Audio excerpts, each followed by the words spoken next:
దాదాపు 2.5 దశాబ్దాల క్రితం తెలుగు తెరపై వచ్చిన సుందరాకాండ చిత్రం ఎంత పెద్ద హిట్ అయిందో ప్రత్యేకంగా చెప్పాల్సిన అవసరం లేదు.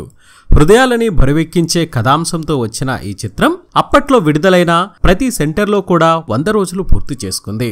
విక్టరీ వెంకటేష్, మీనా ప్రధాన పాత్రలో పోషించిన ఈ మూవీలో అపర్ణ అనే కొత్తమ్మాయి కథలో కీలకమైన పాత్రతో అందర్నీ ఆకట్టుకుంది. ఓ హై స్కూల్ విద్యార్థినిగా ఎంత చలాకీగా కనిపించాలో అంతకంటే ఎక్కువగా పర్ఫామ్ చేసి చివర్లో గుండెలను పిండేసింది.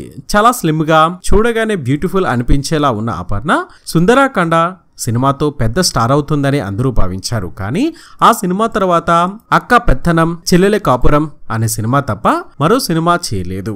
కేవలం 2 సినిమాలతోనే ఇండస్ట్రీకి గుడ్ బై చెప్పేసింది. దాంతో ఓ ప్రతిభావంతురాలైన నటి చిత్ర పరిశ్రమకు దూరమైందని చాలా మంది దర్శక నిర్మాతలు బాధపడ్డారు. అభిమానులు కూడా అపర్ణ సినిమాలకు వీడ్కోలు పలకడాన్ని జీర్ణించుకోలేకపోయారు. ఇక అపర్ణ సొంత ఊరు బెంగళూరు. నిజానికి ఆమె తెలుగు ఫ్యామిలీ అయినా బెంగళూరులో వారు స్థిరపడ్డారు.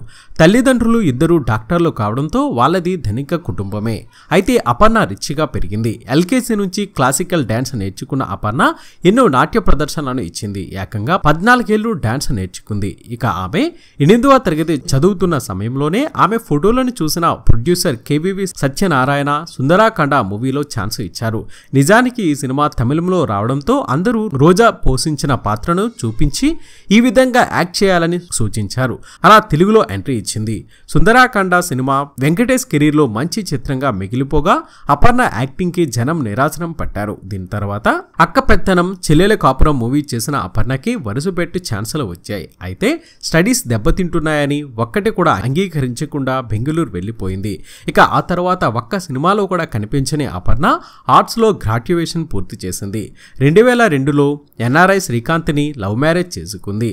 అమెరికాలోని తెలుగు వాళ్లతో పాటు అమెరికన్స్ కి కూడా నాట్య విద్యను నేర్పిస్తూ ఆనందంగా కుటుంబంతో ఎంజాయ్ చేస్తోంది అపర్ణ. అయితే అపర్ణ సినిమాలకు గుడ్ బై చెప్పేసిందని తెలిసి మంచి నటి పరిశ్రమకు దూరమైందని అప్పట్లో దర్శక నిర్మాతలు చాలా బాధపడ్డారు. ఇక ఆడియన్స్ కూడా ఆమె సినిమాలకు గుడ్ బై చెప్పడాన్ని తట్టుకోలేకపోయారు. ఎందుకంటే ఒకే ఒక్క సుందరాకాండ సినిమాతో ఆమె తెలుగువారి మనసులను ఎంతగానో గెలుచుకుంది.